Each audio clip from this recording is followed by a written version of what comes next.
The village of Keth stood on good soil, everyone said so. Dark, rich earth that clung to your boots and promised abundance. Outsiders admired the harvests, wheat with ivory sheen, corn that curved like fingers, orchards whose roots pushed up pale shapes after heavy rain. No one stayed long enough to ask why. The elders remembered when the land was ordinary. Before the famine, before the bargain. It began with bones. Not at first as seeds, but as markers. The dead were buried at the edges of the fields, close enough that the ancestors might watch the crops, as the old stories said, when the first winter passed and spring came early, shoots erupted where the graves lay thickest, stronger there, greener, taller. The villagers told themselves it was coincidence, soil enriched by grief. Then came the second year. The famine returned everywhere else, but not to Keth. Their fields swelled, bowed, overflowed. Roots knotted around rib cages. Barley heads split skulls as they rose. When the plough struck bone, it did not break, it rang, like a bell calling the earth awake. By the third year, they stopped pretending. The dead did not merely feed the soil. They answered it. The crops grew best from those who had lived hard lives. Farmers, midwives, children who had known hunger. The bones of soldiers grew bitter rye.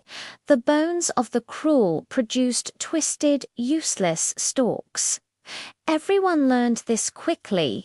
The village became quiet in a new vapor light, careful, afraid of being wasted. They changed their burial rites. Bodies were cleaned and placed shallow, arranged carefully, aligned with the rows. Femurs under fruit trees, spines beneath wheat. Hands near the irrigation channels, because hands had always known how to give. No one called it sacrifice. That word was too sharp, too honest. When Mara was born, the midwife pressed her ear to the infant's chest and listened longer than usual. "Strong," she said. "This one will feed many." Mara grew among the fields barefoot, stepping over half-buried skulls, bleached smooth by sun and seasons. She learned which mounds to avoid and which to tend gently. At night she dreamed of roots whispering, of marrow turning to milk, of voices slowed by earth but not silenced. When her grandmother died, they planted her beneath the apple trees. The next harvest was the sweetest Keth had ever known.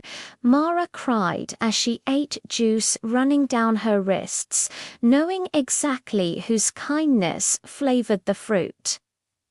Years passed. Outsiders came again, drawn by rumor and hunger.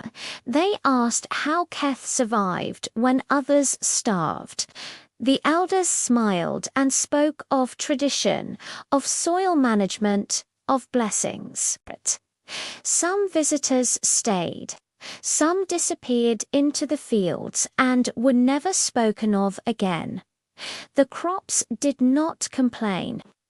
Mara grew tall, too tall. Her bones ached in the rain. The elders watched her with soft eyes and measuring minds. She felt the land pull at her, not cruelly, but patiently, the way a field waits for winter. On the morning she understood, she went alone into the wheat.